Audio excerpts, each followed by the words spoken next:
നമസ്തേ പ്രിയമുള്ള പ്രേക്ഷകരെ, നമ്മുടെ ചർച്ച ചെയ്യുന്ന ജ്യോതിഷ വിഷയം ചാരവശാൽ ബുധൻ സ്വന്തം നിജക്ഷേത്രമായ മീനൻ രാശിയിലേക്ക് പ്രവേശിക്കുകയാണ്.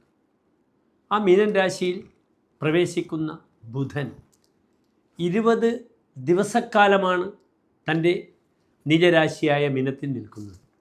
പക്ഷെ ബുധനെ നിജരാശിയിലാണെങ്കിലും ബുധൻ്റെ ഓരോ മാറ്റവും വളരെയധികം പ്രാധാന്യമുണ്ട്. കാരണം ബുധ ഫലതസ്തു സർവത, ഏത് സമയത്തും ഫലം ചെയ്യുന്ന ഗ്രഹമാകുന്നു ബുധൻ. അതിനാൽ ബുധൻ്റെ ഈ അരിഷ്ടതകൾ, നീചരാശിയിലേക്കുള്ള സ്ഥിതി എപ്രകാരം ശുഭാശുഭ ഫലത്തെ പ്രദാനം ചെയ്യുന്ന വിഷയമാണ് നാം ഇവിടെ ചർച്ച ചെയ്യുന്നത്. ബുധനെ കൊണ്ടാണ് എല്ലാതരം വിദ്യകളും നാം ചിന്തിക്കുന്നത്. വചനം ജ്ഞാനമിന്ദോസ്തനൂജ, വചനം, വാക്ക്, അറിവ്, ഇതൊക്കെ ബുധൻ്റെ കാരക ധർമ്മങ്ങളാകുന്നു. ബുധനെ കൊണ്ടാണ് വിദ്യയുമായി ബന്ധപ്പെടുന്ന എല്ലാ പ്രവർത്തനങ്ങളും, ടെക്നിക്കലായ സ്റ്റഡീസ്, പ്രിൻറ്റിങ് മുതൽ എല്ലാ മേഖലകളിലും ഒക്കെ ചിന്തിക്കുന്നത്. ഫോറൻസിക്കുമായി ബന്ധപ്പെടുന്ന സ്റ്റഡീസിനൊക്കെ തന്നെ ബുധൻ ജ്യോതിഷത്തിൽ നല്ല സ്ഥാനത്തായിരിക്കണം. ഈവൻ ഒരു ജ്യോതിഷിക്ക് ബുധൻ നല്ല സ്ഥാനത്താണെങ്കിൽ മാത്രമേ നന്നായി ഫലപ്രവചനം നടത്തുവാൻ കഴിയുകയുള്ളൂ. അത്രത്തോളം ബുധൻ ദ ഇൻ്റലക്ച്വൽ പ്ലാനറ്റ് എന്നാണ് വിശേഷിപ്പിക്കപ്പെടുന്നത്. ഈ ബുധൻ അത്രയധികം ദുർബലമായി നീചരാശിയിൽ നിൽക്കുമ്പോൾ എങ്ങനെ ഈ ബുധഗ്രഹത്തെ നമുക്ക് സന്തോഷിപ്പിക്കാം? ഓം ലക്ഷ്മി നരസിംഹ മൂർത്തയേ നമഃ എന്താകുന്നു ആ ശക്തമായ നരസിംഹ മന്ത്രം. ഓം ലക്ഷ്മി നരസിംഹ മൂർത്തയേ നമഃ. ഉഗ്രം വീരം മഹാവിഷ്ണും ജ്വലന്തം സർവതോമുഖം നൃസിംഹം ഭീഷണം ഭദ്രം മൃത്യുമൃത്യുർ നമാമ്യഹം എന്ന നരസിംഹ മന്ത്രം ഇവിടെ നിർബന്ധമായും എൻ്റെ പ്രിയമുള്ള പ്രേക്ഷകർ ഉരുവിടുക. ബുധനെ കൊണ്ട് ജ്യോതിഷത്തിൽ ശ്രീരാമാദ്യ അവതാര വിഷ്ണുര് ഇതരക്ഷേത്രേഷു ചന്ദ്രാത്മജ എന്നാണ് പറയുന്നത്. വ്യാഴം മഹാവിഷ്ണുവാകുന്നു, ജീവോ നാരായണ. പക്ഷേ ബുധനെ കൊണ്ടാണ് the incarnation of Lord Vishnu, അവതാര ദൈവങ്ങളെ ചിന്തിക്കേണ്ടത്. ശ്രീരാമൻ മുതൽ കൽക്കി വരെയുള്ള 10 അവതാരങ്ങളെയും നാം ചിന്തിക്കേണ്ടത് ബുധനെ കൊണ്ടാണ്.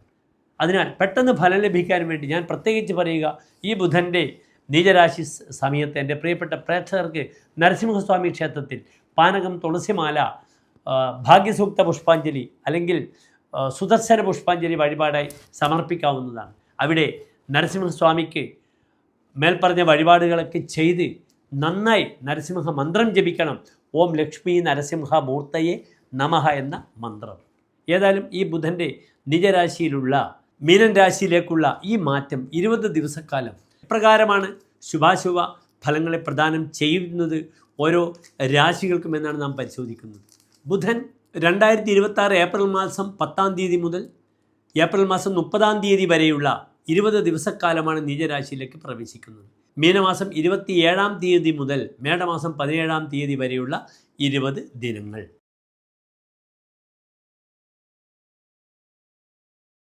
ധനുരാശിക്കാർക്ക് ബുധൻ നിൽക്കുന്നത് മീനത്തിലാണ്, 4-ാം ഭാവത്തിലാണ്. ഇവിടെ 2 ഭാവങ്ങളുടെ അധിപനാണ് ബുധൻ.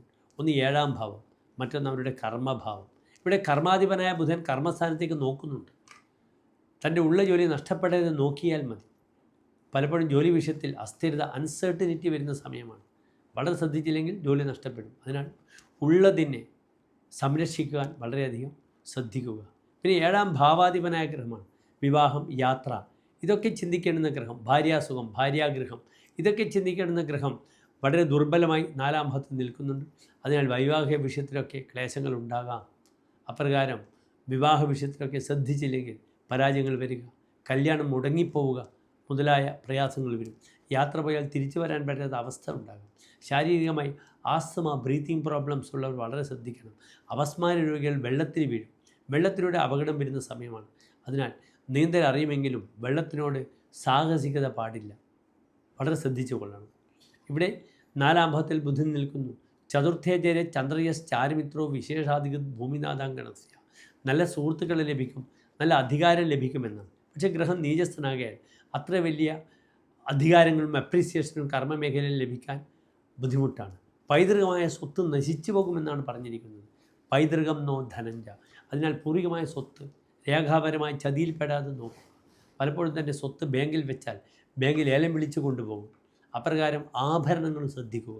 ഇതൊക്കെ ശ്രദ്ധിച്ച് മുന്നോട്ട് നീങ്ങണം. അല്ലെങ്കിൽ ചതിയിൽപ്പെട്ടു പോകും, ട്രാപ്പിൽ പെട്ടു പോകും. ഈ ഒരു സമയം വളരെ കെയർഫുള്ളായി ശാരീരികമായ ആരോഗ്യത്തൊക്കെ വളരെ ശ്രദ്ധിച്ചുകൊണ്ട് മാത്രം മുന്നോട്ട് നീങ്ങുക. നന്ദി, നമസ്തേ.